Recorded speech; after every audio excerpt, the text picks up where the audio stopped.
Hello दोस्तों, वर्ष 2021 के करंट अफेयर्स क्वेश्चंस की इस सीरीज़ में एक बार फिर आपका बहुत बहुत स्वागत है। दोस्तों, आज की इस वीडियो में हम डिस्कस करेंगे फरवरी 2021 के प्रमुख करंट अफेयर्स क्वेश्चंस। तो चलिए दोस्तों स्टार्ट करते हैं। और पहला क्वेश्चन है, 4 फरवरी 2021 को निम्नलिखित में से किस देश ने पाकिस्तान पर सर्जिकल स्ट्राइक किया? और आपके ऑप्शन हैं दोस्तों, भारत, अफगानिस्तान, ईरान या फिर सऊदी अरब। तो दोस्तों इसका सही आंसर होगा ऑप्शन थर्ड, ईरान। इस संदर्भ में दोस्तों आपको बता दूं कि ईरान की जो सशस्त्र बल है उनमें उनका एक स्पेशल फोर्स है और उसका नाम है रिवोल्यूशनरी गार्ड्स। दोस्तों इन रिवोल्यूशनरी गार्ड्स ने जो है कि 4 फरवरी को पाकिस्तान के बलूचिस्तान प्रांत में यह सर्जिकल स्ट्राइक किया और वर्ष 2018 में पाकिस्तान समर्थित एक आतंकवादी संगठन द्वारा अपहरण किए गए अपने 2 सुरक्षा बलों को छुड़ा लिया। दोस्तों इस सर्जिकल स्ट्राइक को ईरान और तुर्की समेत कई देशों की मीडिया ने इस सर्जिकल स्ट्राइक को कवर किया, लेकिन हास्यास्पद बात यह रही कि पाकिस्तान की मीडिया इस ऑपरेशन पर बिल्कुल ही शांत रही, जैसा कि वो हमेशा हर एक सर्जिकल स्ट्राइक के समय ऐसी ही बात करते रहते हैं। दोस्तों यहाँ पर एक बात और बताता चलूँ कि कुछ छोटी मोटी जो पाकिस्तान की मीडिया है उन्होंने कहा है कि जो है ईरान के रिवोल्यूशनरी गार्ड वहाँ पर आए बलूचिस्तान में उनके कैंप में और जो है कि उन्होंने अपने साथियों को वो छुड़ा कर ले गए, साथ में लेके चले गए। दोस्तों ये तो बिल्कुल ऐसा ही लग रहा है कि जैसे एक दूल्हा अपनी दुल्हन की विदाई कराने के लिए आया है, और ऐसा ये पाकिस्तानी हमेशा करते ही रहते हैं। बढ़ते हैं दोस्तों अपने अगले क्वेश्चन की तरफ। और अगला क्वेश्चन है, फरवरी 2021 में दिल्ली राज्य सरकार द्वारा शुरू किया गया स्विच दिल्ली अभियान किससे संबंधित है? और दोस्तों आपके ऑप्शंस हैं, विद्युत ऊर्जा की खपत से, विद्युत वाहनों से, विद्युत उत्पादन से या फिर इनमें से कोई भी नहीं। तो दोस्तों इसका सही आंसर होगा ऑप्शन सेकंड, विद्युत वाहनों से। दोस्तों अभी हाल ही में जो है कि दिल्ली राज्य सरकार ने यह घोषणा की है कि वह वर्ष 2022 तक अपने राज्य में लगभग 25% जो है इलेक्ट्रिक व्हीकल्स को ला देंगे। साथ ही बताता चलूँ दोस्तों कि इसके साथ ही उन्होंने इलेक्ट्रिक व्हीकल्स लेने वाले लोगों पर काफ़ी छूट भी दे रखी है। दोस्तों वीडियो में आगे बढ़ने से पहले अगर आप इस चैनल पर नए हैं तो नीचे दिए गए सब्सक्राइब बटन से चैनल को सब्सक्राइब कर लीजिएगा और साथ ही बेल आइकन को भी प्रेस कर लीजिएगा, जिससे आगे आने वाली वीडियोज़ की नोटिफिकेशन आपको मिलती रहे। बढ़ते हैं दोस्तों अपने अगले और बहुत ही महत्वपूर्ण क्वेश्चन की तरफ। और क्वेश्चन है, 1 फरवरी 2021 को निम्नलिखित में से किस पड़ोसी देश में उसकी सेना द्वारा तख्ता पलट कर दिया गया? और आपके ऑप्शंस हैं दोस्तों, बांग्लादेश, नेपाल, म्यांमार या फिर भूटान। तो दोस्तों इसका सही आंसर होगा ऑप्शन थर्ड, म्यांमार।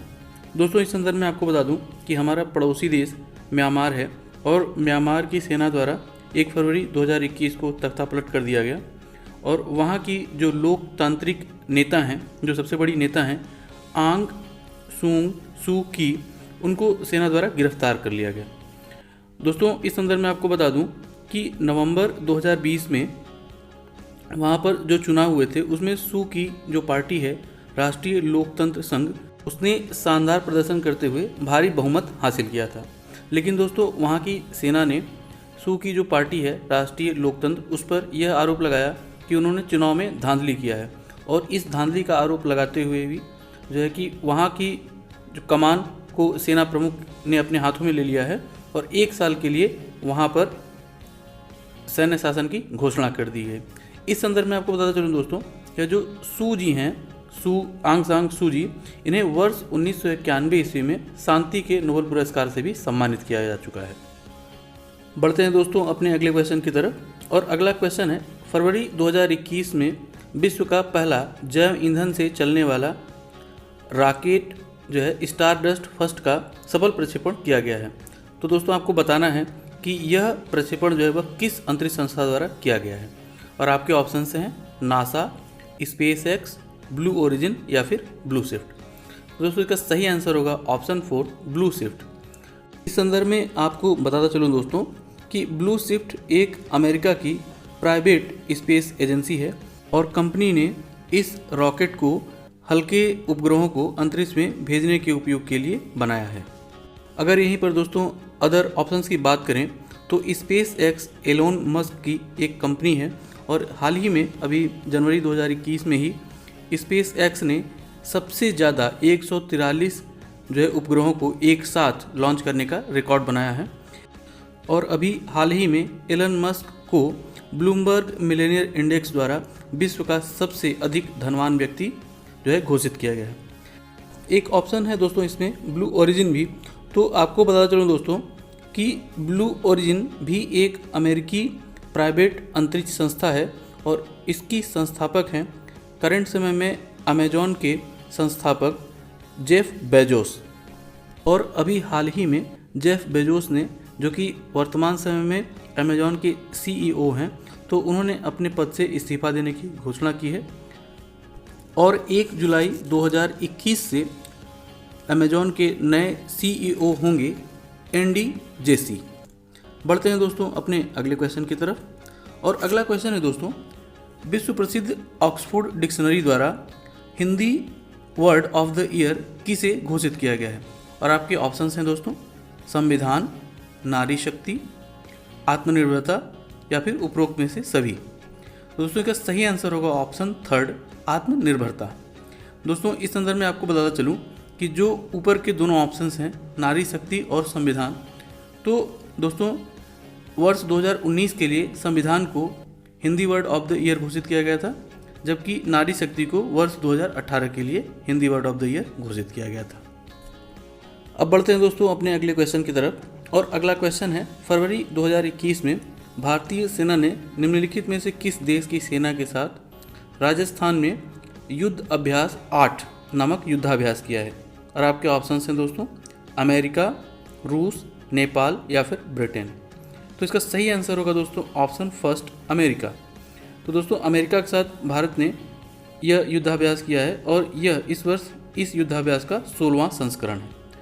अगर यहीं पर दोस्तों हम लोग बाकी के ऑप्शंस की बात करें तो नेपाल के साथ हमारे जो है सूर्य किरण, ब्रिटेन के साथ इंद्रधनुष, जबकि रूस की सेना के साथ हम इंद्र नामक युद्धाभ्यास करते हैं। दोस्तों साथ ही आपको बताता चलूँ कि अभी कुछ दिनों पहले ही जनवरी 2021 में भारतीय वायुसेना ने फ्रांस की वायुसेना के साथ एक डेजर्ट नाइट 21 नामक युद्धाभ्यास भी किया है। साथ ही एम्फेक्स और ऑपरेशन कवच नामक युद्धाभ्यास भी भारतीय सेना ने अंडमान निकोबार द्वीप समूह में जनवरी 2021 में किया है। बढ़ते हैं दोस्तों अपने अगले क्वेश्चन की तरफ और क्वेश्चन है, फरवरी 2021 में चर्चा में रहे पुस्तक the little book of encouragement किसके द्वारा लिखा गया है। और दोस्तों आपके ऑप्शंस हैं Pope Francis, Dalai Lama, Nelson Mandela या फिर बराक ओबामा। तो दोस्तों इसका सही आंसर होगा ऑप्शन 2 दलाई लामा। दोस्तों जैसा कि हम जानते हैं कि दलाई लामा एक तिब्बती धर्मगुरु हैं और यह भारत में जो है कि एक शरणार्थी के रूप में अपना जीवन व्यतीत कर रहे हैं और इन्होंने अपना आवास बनाया है हिमाचल प्रदेश के धर्मशाला शहर में। दोस्तों इनके द्वारा यह पुस्तक लिखी गई है। अब दोस्तों अगर यहीं पर हम लोग अदर ऑप्शंस की बात कर लें तो दोस्तों पोप फ्रांसिस द्वारा अभी कुछ समय पहले एक बुक लिखी गई है और वो है लेट अस ड्रीम, जबकि बराक ओबामा द्वारा एक बुक लिखी गई है और वो है अ प्रॉमिस्ड लैंड, जबकि नेल्सन मंडेला द्वारा एक बुक लिखी गई है और उसका नाम है a long walk to freedom. तो दोस्तों यह भी आप याद रखिएगा, इससे संबंधित क्वेश्चंस कई बार आते रहते हैं। अगला क्वेश्चन बहुत ही महत्वपूर्ण है दोस्तों और क्वेश्चन है, निम्नलिखित में से किस शहर में एरो इंडिया शो वर्ष 2021 का आयोजित किया गया है। और आपके ऑप्शंस हैं दोस्तों नई दिल्ली, हैदराबाद, बेंगलुरु या फिर चेन्नई। तो इसका सही आंसर है दोस्तों ऑप्शन 3 बेंगलुरु। इस संदर्भ में आपको बताता चलूँ दोस्तों कि यह एशिया में होने वाला सबसे बड़ा एयर शो है और इस शो में विभिन्न देशों की बहुत सी एयरक्राफ्ट मैन्युफैक्चरिंग कंपनियां आती हैं अपने एयरक्राफ्ट्स को लेके और वह उन एयरक्राफ्ट्स की क्षमता का प्रदर्शन करती हैं। अमेरिका की प्रसिद्ध एयरक्राफ्ट मैन्युफैक्चरिंग कंपनी बोइंग और साथ ही राफेल को बनाने वाली फ्रांस की कंपनी डसाल्ट एविएशन भी इस आयोजन का हिस्सा रही। अगला क्वेश्चन है दोस्तों, निम्नलिखित में से किस भारतीय दूरसंचार कंपनी ने भारत में सर्वप्रथम 5G टेक्नोलॉजी का सफल परीक्षण किया है? और आपके ऑप्शंस हैं दोस्तों, जियो, एयरटेल, BSNL या फिर वोडाफोन। तो दोस्तों इसका सही आंसर होगा ऑप्शन सेकंड, एयरटेल। दोस्तों आपको बता दूं कि अभी फरवरी 2021 में ही भारत की कंपनी एयरटेल ने तेलंगाना की राजधानी हैदराबाद में अपने 5G नेटवर्क का सफल परीक्षण किया है। अगला क्वेश्चन दोस्तों बुक से रिलेटेड है और आपका क्वेश्चन है, फरवरी 2021 में चर्चा में रहे पुस्तक by many a happy accident, यह पुस्तक किसके द्वारा लिखा गया है? तो दोस्तों आपके ऑप्शंस हैं S जयशंकर, शशि थरूर, हामिद अंसारी या फिर वेंकैया नायडू। तो दोस्तों इसका सही आंसर होगा ऑप्शन थर्ड, हामिद अंसारी। दोस्तों आपको बताता चलूं कि हामिद अंसारी जी वर्ष 2007 से वर्ष 2017 तक भारत के उपराष्ट्रपति भी रहे हैं और हामिद अंसारी जी देश के प्रथम उपराष्ट्रपति डॉक्टर सर्वपल्ली राधाकृष्णन जी के बाद केवल दूसरे ही ऐसे व्यक्ति हैं जिन्होंने लगातार 2 बार भारत के उपराष्ट्रपति पद को संभाला है।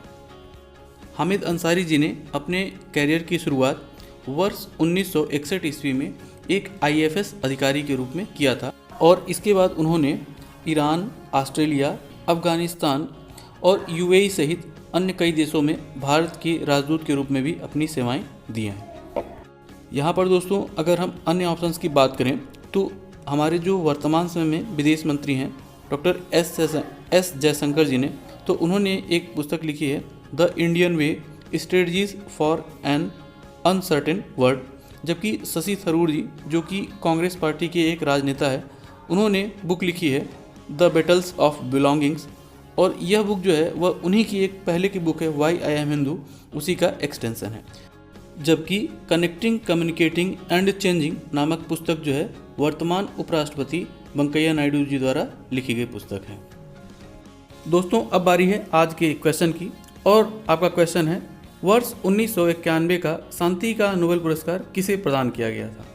और आपके ऑप्शन हैं दोस्तों, दलाई लामा, आंग सान सू की, मदर टेरेसा या फिर नेल्सन मंडेला। दोस्तों हमेशा की तरह अगर आपने वीडियो बहुत ध्यानपूर्वक देखा होगा तो इस क्वेश्चन का आंसर आपको अभी तक मिल गया होगा और इस क्वेश्चन का सही आंसर आप नीचे कमेंट बॉक्स में लिख सकते हैं। दोस्तों इसी तरह के इंटरेस्टिंग क्वेश्चन आंसर्स के लिए आप हमारा Facebook page my self study को भी ज्वाइन कर सकते हैं। फेसबुक पेज का लिंक नीचे डिस्क्रिप्शन बॉक्स में दे दिया गया है। तो दोस्तों उम्मीद करता हूँ कि यह वीडियो ज़रूर आपको पसंद आया होगा और आपको कुछ न कुछ जानने को मिला हो। अगर आपको कुछ न कुछ जानने को मिला हो और वीडियो आपको पसंद आया हो तो वीडियो को लाइक और शेयर करना ना भूलिएगा, साथ ही चैनल को सब्सक्राइब भी। तो दोस्तों इसी नोट के साथ अब आपसे इस वीडियो में विदा लेता हूं और मिलता हूं आपसे अगली वीडियो में। तब तक के लिए जय हिंद।